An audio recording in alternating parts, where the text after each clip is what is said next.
हेल' लोगोफोर फुंबिलिनि गाहाम हामलायनायखौ नोंथांमोननिसिम बावहरग्रोनाय जाबाय। नोंथांमोननि थाखाय आं माखासे निउस आपडेट लाना फैदों, बेनिखायनो नोंथांमोना भिडिअखौ जोबजासिम नाय। गिबियावनो दङ जाब्रबथायजों जिउ खहा जानाय सुबुंफोरनो अनसुंथाइ। दाखालि एयार इन्डिया एक्सप्रेस प्लेनआ दुबाइनिफ्राय काजिकट एयारपर्टआव बाग्लायनाय समावनो फिस्लायना जाब्रबथाय जायो। बे खोथाखौ बयबोथ' मिथिखागौ आरो बेवहाय गासै सा 10 गथ'सा सानै पाइलटखौ लाफानानै गासै 190सो दावबायारिफोर दंमोन। सानै पाइलटनि मुङा गाहाय मासि पाइलट केप्टेन दीपक साते 59 बोसोर बैसोनि आरो लोगो मासि पाइलट अखिलेश कुमार बिथां सानैबो थैबाय।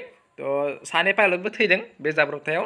नाथाय दुखुनि बाथ्रा दि लोगो पाइलट उत्तर प्रदेशनि थागिबि अखिलेशनि बिसिनि गोरबोआव गथ' दंमोन। 10 नङाबा 15 साननि गेजेरावनो बे गथ'आ बुहुमाव आगान होफैनो गोनांमोन। नाथाय खाफाल गैयि हावरिया बिफाया गावनि गथ'नि मोखांखौ नुनो मोनाखिसै। दा बिसिनि देहाया गाज्रि थासारियाव दं होनना मिथिनो मोन्दों। बे जाथायाव जिउ गोमानाय सुबुंफोरनो थैनायफोरनो 10 लाख होगोन आरो गोब्राब जखम जानायफोरनो 2 लाख होगोन आरो एसेल' जखम जानायफोरनो 50,000 होगोन होनना मिरु सोरखारा फोरमायदों।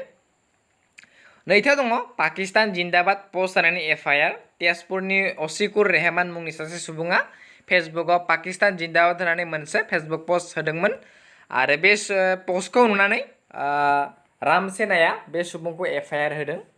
मानोना भारताव थानानैनो जुदि पाकिस्तान जिन्दाबाद होनो बेसे लाजिथावना। थामथियाव दङ गेलामाल आरो मैगं थाइगं फानग्रानिफ्राय एसे सांग्रां जा। केन्द्रीय सरकारा बुंदों गेलामाल आरो मैगं थाइगं फानग्राफोरनिफ्राय कर'ना भाइरासआ बांसिन गुबुनाव गोसारदों। गेलामाल आरो मैगं थाइगं फानग्रा दखानफोरा कर'नानि सुपार स्प्रेडार महरै सिनायथि जादों।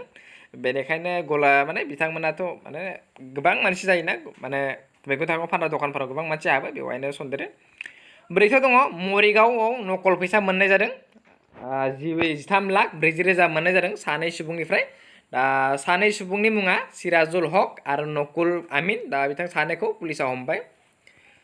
बाथियाव दङ हुजाइनि नन्दपुर पुलिसफोरा संदाननानै सासे गारि सिखाव हमनो हादों। मुङा प्रेमजित सिं।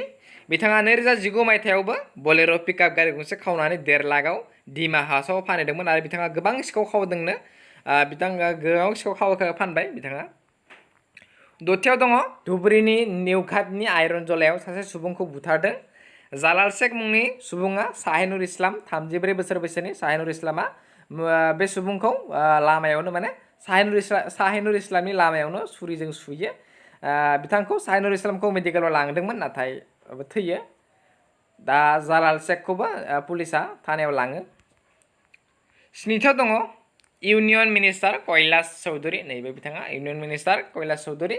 बिथाङाबो कर'ना पजिटिभ मोननाय जादों। बिथाङा union minister of state for agriculture. दाइनथियाव दङ इउनियन मिनिस्टार अर्जुन राम मेघवाल। बिथांनाबो कर'ना पजिटिभ मोननाय जादों। दा बिथांखौ all India institute of medical science IIMS दिल्लीयाव थिसननाय जाबाय सनिबारै।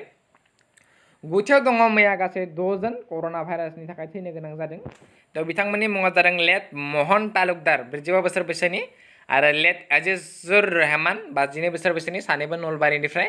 लेट नारायण सिद्देका 54 बोसोर बैसोनि आरो लेट दुलु पौल 50 बोसोर बैसोनि तिनिसुकियानिफ्राय सानैबो। लेट तरफ आली 48 बोसोर बैसोनि मरिगावनिफ्राय। लेट सुफाला गगৈ 40 बोसोर बैसोनि क'क्राझारनिफ्राय। लेट कानिन्द्र नाथ 55 बोसोर बैसोनि नगावनिफ्राय।